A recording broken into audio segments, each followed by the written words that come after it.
stunt this week. They put a man on a deserted island all alone. I know, a monkey. No, a real man. No, I mean, the monkey carried the pails of fish away. Gilligan's Island first set sail in 1964 as a light-hearted sitcom about 7 castaways trapped in paradise.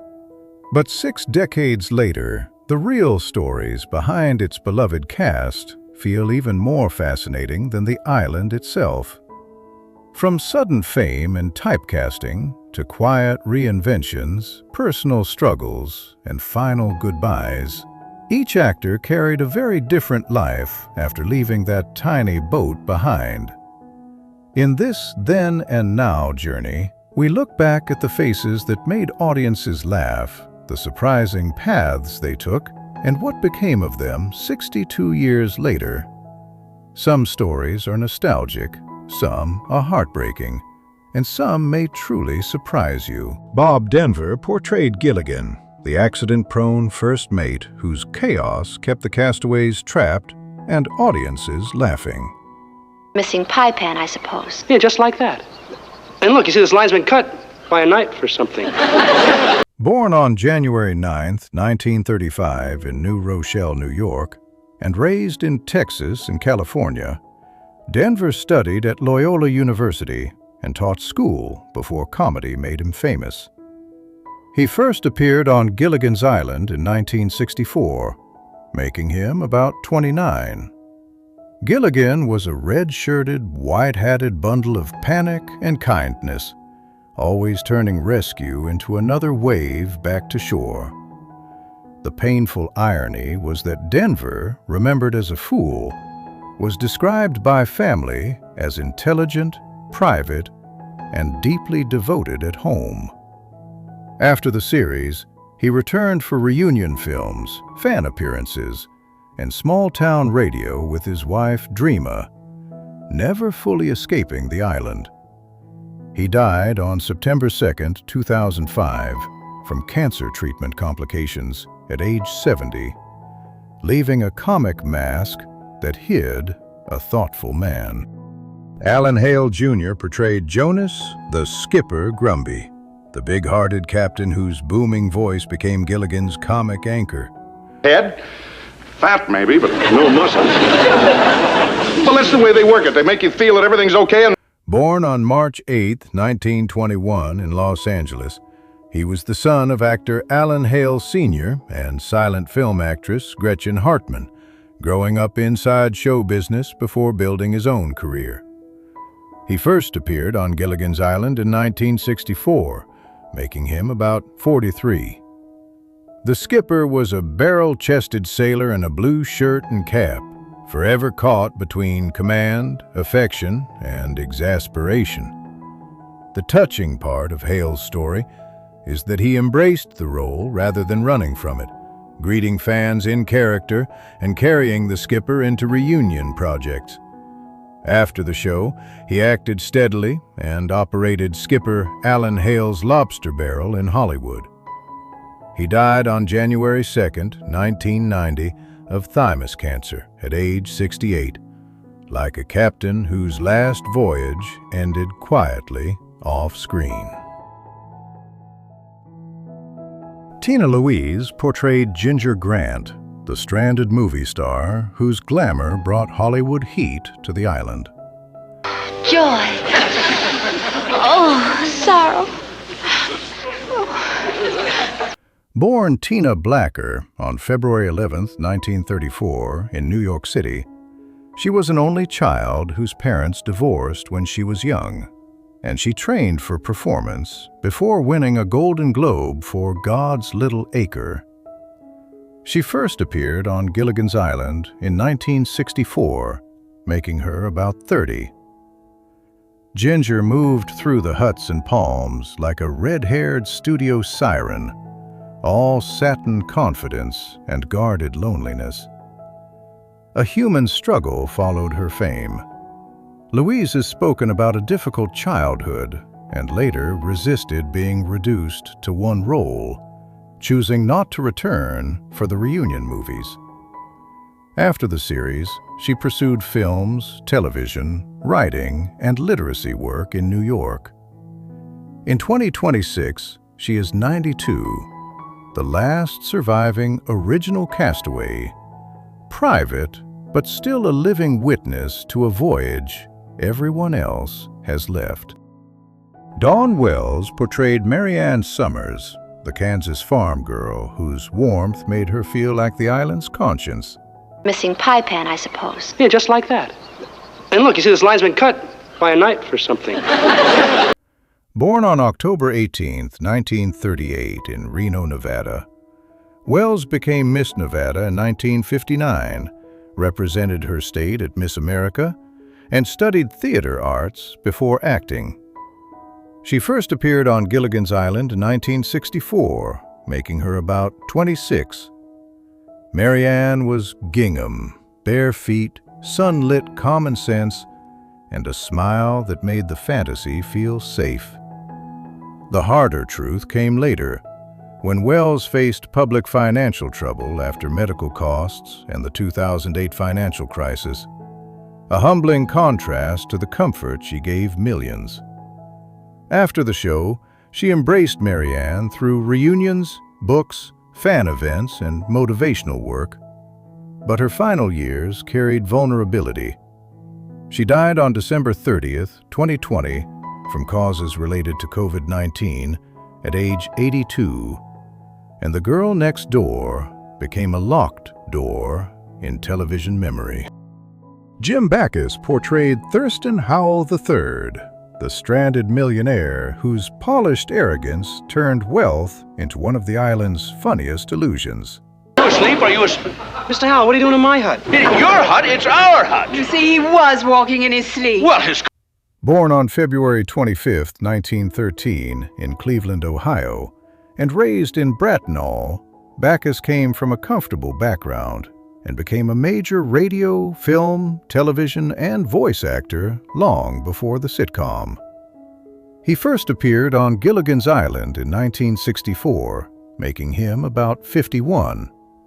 Howell was a silk-robed tycoon in paradise, clinging to money, manners, and lovey as if civilization could fit in a suitcase. Behind the humor, Backus endured Parkinson's disease, which limited his later Gilligan reunion work. After the series, he kept Mr. Magoo alive and appeared in films, but illness narrowed a career built on timing and verbal snap. He died on July 3, 1989, of pneumonia complicated by Parkinson's at age 76, the millionaire fading from the castaway table. Natalie Schaefer portrayed Lovey Howell, the elegant millionaire's wife, whose soft voice and comic refinement made wealth feel strangely helpless on the island. Missing pie pan, I suppose. Yeah, just like that. And look, you see this line's been cut by a knife or something. Born on November 5, 1900 in Red Bank, New Jersey, she came from a German-American family and built her craft on Broadway before moving into film and television. She first appeared on Gilligan's Island in 1964, making her about 64. Lovey was a lace-gloved vision of privilege, floating through palm trees as if a drawing room had washed ashore. One deeply human detail was her guarded secrecy about age, with her true birth year not widely known until after her death. After the series, she kept acting in guest roles and reunion projects, but the part fixed her forever as Mrs. Howell. Her estate later supported actors' care, including a major donation of over $1.5 million to the Actors Fund. She died of liver cancer on April 10, 1991, at age 90, leaving behind a fortune of grace and loneliness. Russell Johnson portrayed Professor Roy Hinckley, the calm, brilliant castaway who could build almost anything except a way home. Gilligan, you're a very lucky young man. Lucky? Yes, there's a berry that grows in this part of the Pacific that has remarkable... Born on November 10, 1924, in Ashley, Pennsylvania, he lost his father young, attended Girard College for fatherless boys, and later served as a World War II bombardier before training as an actor through the GI Bill. He first appeared on Gilligan's Island in 1964, making him about 40. The professor was a white-shirted island scientist, turning bamboo, coconuts, and hope into impossible inventions beneath the tropical sun. The sorrow in Johnson's life deepened when his son David died of AIDS-related complications in 1994, after which Johnson supported AIDS-related causes. After the show, he worked steadily, but was never allowed to outrun the professor's shadow, eventually retiring quietly to Washington State. He died of kidney failure at home on January 16, 2014, at age 89. The wise man finally beyond rescue. Mel Blanc portrayed Sam the parrot, giving a brief island voice to a small creature, while carrying one of the largest vocal legacies in entertainment history. That I was the one doing the crazy voices in the cartoons, and he called me in and asked me to do Carmichael. Born Melvin Jerome Blanc on May 30, 1908 in San Francisco and raised in Portland, Oregon, he began in radio and built a career on sound, timing, and astonishing vocal invention. He first appeared in connection with Gilligan's Island in 1964, making him about 56. Sam was a feathered spark of mischief, a talking reminder that even the jungle could become part of the joke. Blanc's most dramatic hardship came in 1961, when a near-fatal car crash left him badly injured and in a coma before he slowly returned to work. After Gilligan's Island, he continued voicing Looney Tunes icons, Hanna-Barbera characters, commercials, and films, turning labor into immortality. He died on July 10, 1989, from heart disease and related medical complications at age 81, and the silence after him sounded impossibly loud. Hans Conried portrayed Wrong-Way Feldman, the lost aviator whose name alone turned failure into comic destiny. You missed the Second World War. The Second World War, so that's what that was. I always wondered what that noise was. You remember the first? Born on April 15, 1917 in Baltimore, Maryland, he was raised in Baltimore and New York, studied acting at Columbia University, and became a gifted radio, stage, film, and voice performer. He first appeared on Gilligan's Island in 1964, making him about 47. Wrong-Way drifted through the island like a ghost from aviation's golden age, charming, confused, and forever pointed in the wrong direction. Conried's deeply human struggle was physical rather than comic. He had a long history of heart trouble, suffered a stroke in 1974, and later endured a mild heart attack in 1979. Even afterward, he kept working in television and voice roles, from Disney memories to guest spots, as if performance were the one map he trusted. He died on January 5, 1982, one day after a major heart attack at age 64, leaving behind the voice of a man always arriving from somewhere strange. Vito Scotti portrayed Dr. Boris Balankoff, the strange visiting scientist whose eerie schemes brought a darker comic flavor to the island. You are moving too slow! Faster! Faster! Faster!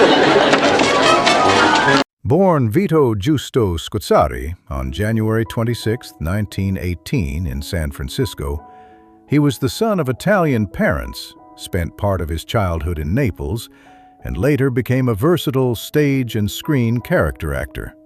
He first appeared on Gilligan's Island in 1965, making him about 47.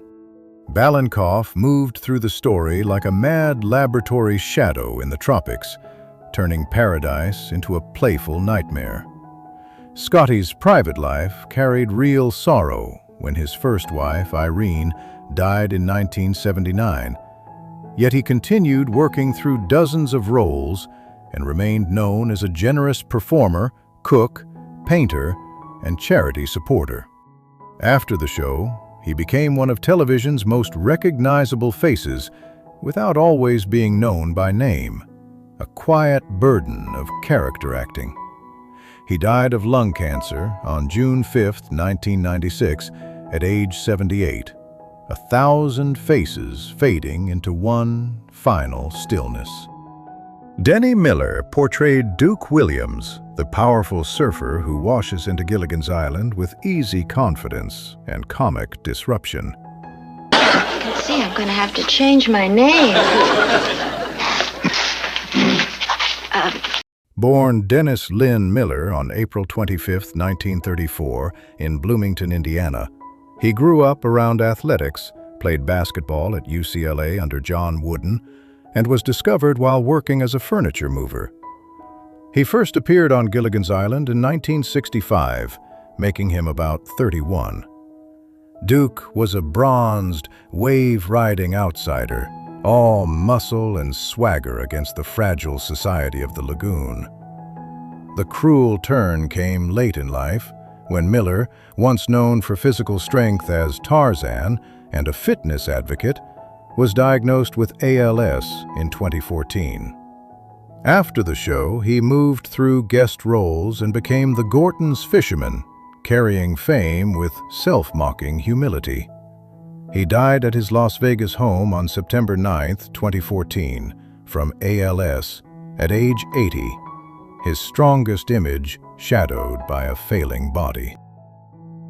Eddie Littlesky portrayed the native warrior, one of several island roles shaped by the show's 1960s adventure comedy imagination.